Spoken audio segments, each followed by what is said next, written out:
Quite frankly, NFL Week 14 had a lot of amazing games. We first kicked off on Thursday Night Football, a matchup between the Detroit Lions and the Dallas Cowboys. The Lions won that game 44-30, and it kind of looked like going into the game, the loser of that one, essentially their playoff hopes would be very minimal, and which it is for the Dallas Cowboys as they lost that game.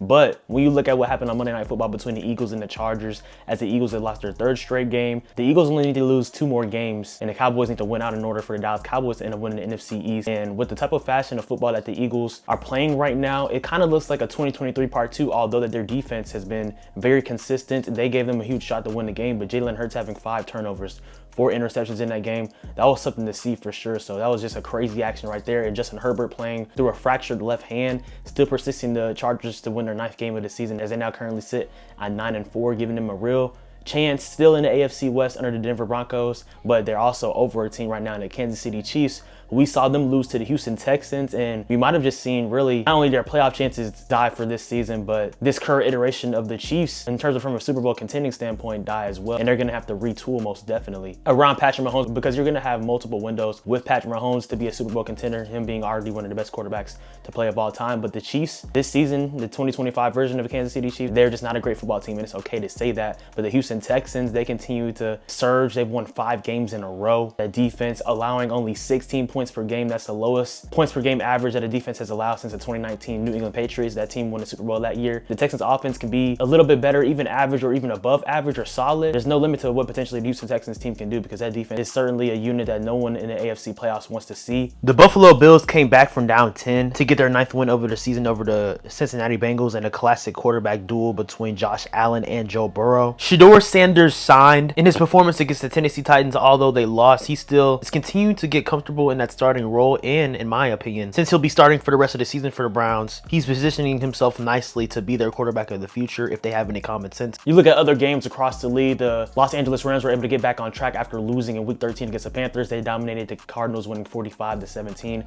Matthew Stafford getting right on track, connecting with weapons like Puka Nacua, Blake Corum, Kyron Williams having great games. They are positioning themselves to be the first seed, especially after the Chicago Bears lost that matchup against the Green Bay Packers, which that was a really great game as well too. Really came down to the wire. The Bears had an opportunity to win the game at the end, but Keyshawn Nixon had a huge interception at the end of the game, and the Packers are playing really good football right now on both sides. The offense is getting more consistent, being able to make more explosive plays. Christian Watson playing at a high level as well too since he's returned from injury. There's just been a lot of high level football in both conferences, in the NFC and AFC, and honestly, you might have to, in both conferences, to secure a playoff spot, win 11 games. There's just a lot of intriguing storylines right now going in NFL Week 15, and I'm recapping everything on YouTube at AJ Russ, talking about what we learned from NFL Week 14. Make sure that you subscribe and turn on post notifications. Know that Jesus loves you. Swag.